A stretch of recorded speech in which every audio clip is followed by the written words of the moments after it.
ገንዘብ ኖሮሽ ጥሩ ቤት ካልኖርሽ ጥሩ ነገር ካልነዳሽ ጥሩ ቢሮ ካልገባሽ የምትሄጂባቸው ሆቴሎች ውጭ ሀገር በምትሄጂበት ሰዓት ጥሩ ሆቴል ሄደሽ የማታርፊ ከሆነ የኔ አይዶንት ኖ የመኖር ትርጉሙ ምንም አይታይም። ስለዚህ የኖሩ መሞት የሚለው ፕሪንሲፕል እዚህ ላይ ነው። ጥጉን ደርሻለሁ፣ ስኬቴ ላይ ደርሻለሁ፣ ህልሜን አሳክቻለሁ ብለህ ታስባለህ? አሁን ባለሁበት ደረጃ ላይ 50% መስራት አለብኝ፣ 50% ማረፍ አለብኝ ወደሚለው እንትን ላይ ደርሻለሁ። ስለዚህ 6 ወር ሰርቼ 6 ወር ልረፍ ከሚሉት ወገን ነው።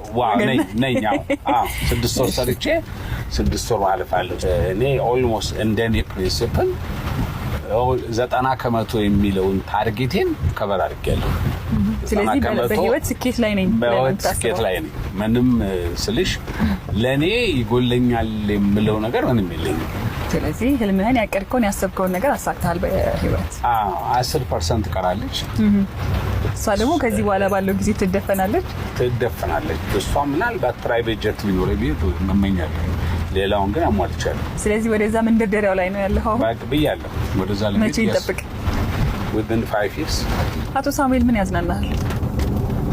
እኔ ስራ ነው የሚያዝናናኝ ሞስትሊ። ከስራ ባለ ስራማ እንዳለው ስራ ገንዘቧ የምትገኝበት ናት።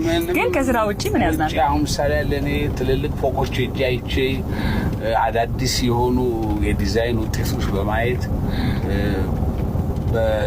እነዛ ማየት ያስደስተኛል ውጪ በመውጣበት ጊዜ። በተረፈ ግን ተወሰነ ሰዓት ኳስ ማየት ደስ ይለኛል። ኳስ ማየት ምንም ብዙዎቻችን የተለያየ ቲፎዞ ቢኖረን ኳስ ማየት ደስ ይለናል። የማን ደጋፊ? እኔ እንኳን የማንቸስተር ደጋፊ ነኝ። ባይሆንልንም ዘንድሮ የማንቸስተር ደጋፊ ነኝ። እንግዲህ እኔ ፐርሰናሊ ስነሳ ከድሃ ቤተሰብ ነው የተፈጠርኩት። ራሴ መኪና ስጠብቅ ነው ያደግኩት።